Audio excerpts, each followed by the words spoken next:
Isang property na available for sale.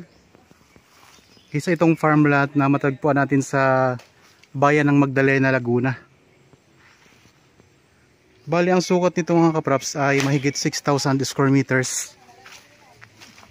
At ito ay titulado. Meron itong mga tanim ng mga lansones. May mga saging. Tapos may mga puno din ng niyog. At marami pang mga ibang mga tanim dito sa loob ng property. So patag ang lupa nito. Ayan. Pantay. Tapos mayroong tanim na kawayan sa bandang gilid.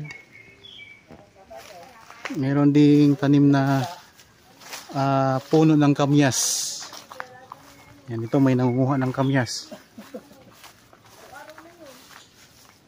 Yan. So masarap nga yung sagi na to ang tulingan.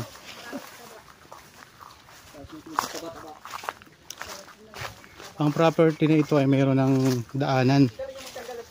Kaso lang po mga kapraps, sa ngayon pansamantala ay dadaan tayo sa isang tulay na kawayan pansamantala.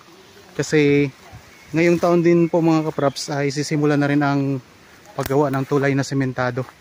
Para makapasok na po yung mga sasakyan dito sa loob ng property. Kaya ngayon, iikutin natin tong property para makita nyo kung anong meron dito sa loob. Ayan. So, marami siyang mga tanim mga kapraps, mga saging. Ayan. Saging, may kaimito din sa bandang dulo. Tapos mga lansones. May mga niyog. At tingnan nyo naman po, patag na patag ang lupa mga kapraps. At may mga tanim na rin na carabao grass.